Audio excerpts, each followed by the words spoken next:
दोस्तों, दादा साहब फाल्के का 19वां सम्मान समारोह चल रहा था। सामने मंच पर भारत के तत्कालीन राष्ट्रपति आर.के. वेंकट रमन थे।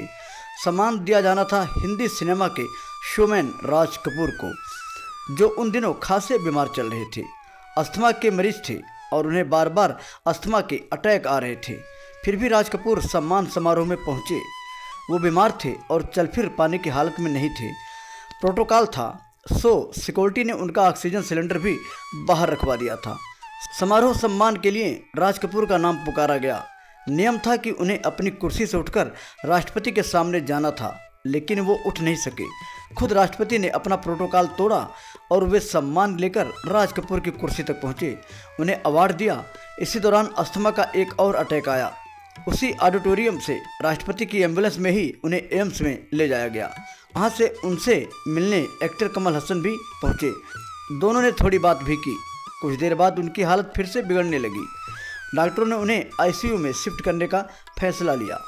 उस वक्त उनके साथ वरिष्ठ पत्रकार प्रदीप सरदाना भी मौजूद थे, जिन्हें डॉक्टरों ने जाने के लिए कहा, लेकिन राज कपूर ने रोक लिया। आईसीयू में जाने से पहले राज कपूर ने सरदाना से कहा, अब मैं ठीक नहीं हो पाऊंगा, आई विल डाई। ये वो आखिरी शब्द थे जो राज कपूर ने कहे थे। शायद उन्हें अपनी मौत का आभास हो गया था। थोड़ी देर बाद ही वो कोमा में चले गए और ठीक 1 महीने बाद 2 जून 1988 को उनका निधन हो गया। उनका निधन फैंस के लिए किसी सदमे से कम नहीं था। दोस्तों, राज कपूर की बात करें तो उनका असली नाम था सृष्टिनाथ कपूर।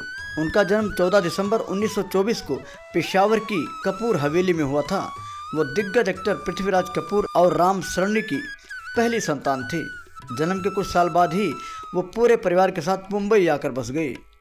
राज कपूर पर उनके पिता का गहरा असर रहा।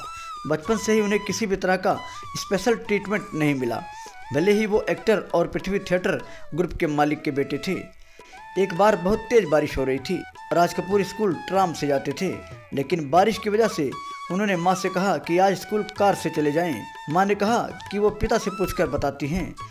इस पर पृथ्वीराज कपूर ने बोला कि भले ही बारिश हो रही है, लेकिन राज को ट्राम से ही जाना होगा। उन्होंने कहा कि बारिश की बूंदों की चोट और भीग कर स्कूल जाने का अपना मजा है और इस अनुभव का उन पर गहरा असर पड़ेगा। उनके फिल्मी कैरियर की बात करें तो 10 साल की उम्र में पहली बार राज कपूर फिल्मी पर्दे पर दिखे। दरअसल फिल्म इकबाल में एक सीन के लिए छोटे बच्चे की जरूरत थी, तब उसके लिए राज कपूर को कास्ट कर लिया गया। वो अक्सर पिता के साथ पृथ्वीराज स्टूडियो जाया करते थे। वो भी इस फील्ड में अपना कैरियर बनाना चाहते थे, लेकिन उनके पिता ने उन्हें फिल्म में ब्रेक नहीं दिया। उनका मानना था कि राज कपूर खुद के दम पर फिल्मों में अपनी जगह बनाए। शुरुआती दिनों में राज कपूर पृथ्वी थिएटर में सेट की साफ सफाई किया करते थे। इस काम के बदले उन्हें 1 रुपया मिलता था। इसी दौरान उनके दोस्त दिलीप कुमार अपनी फिल्म की तैयारी में लगे थे।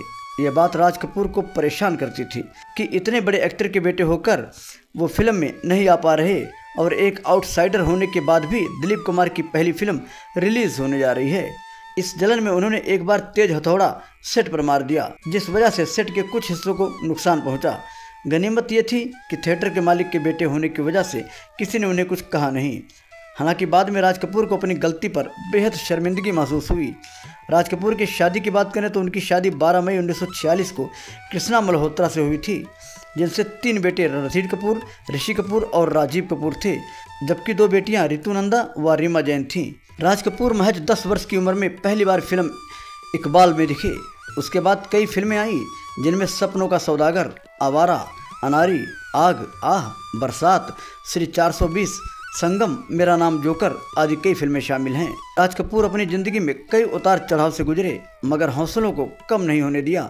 मुसीबतों से टकराकर आगे बढ़ना उनके आदत में शुमार था, मगर अस्थमा की बीमारी ने उन्हें तोड़ दिया। आखिरकार सांस की तकलीफों ने 2 जून 1988 को उन्हें इस दुनिया से हमेशा के लिए छीन लिया और इस तरह सुपर शोमैन की मौत हो गई। राज कपूर को मौत से पहले ही पता चल गया था कि उनकी सांसें उनका साथ बहुत देर तक नहीं दे पाएंगी, इसलिए उन्होंने पहले ही कह दिया था कि बस अब मेरा अंतिम समय आ गया है, आई विल डाई। दोस्तों, राज कपूर भले ही आज हम लोगों के बीच नहीं हैं, मगर जग को हंसाने जब भी कोई बहरूपिया रूप बदल कर आएगा तो राज कपूर की फिल्म मेरा नाम जोकर का वो किरदार जरूर याद आएगा। दोस्तों, आज के वीडियो में बस इतना। फिर मिलेंगे नई वीडियो में एक नई कहानी के साथ। अगर आप भी चाहते हैं हमारी हर खबर आप तक पहुंचे तो चैनल को सब्सक्राइब करके बेल आइकन जरूर दबाएं ताकि हर अपडेट्स आपको मिलती रहे।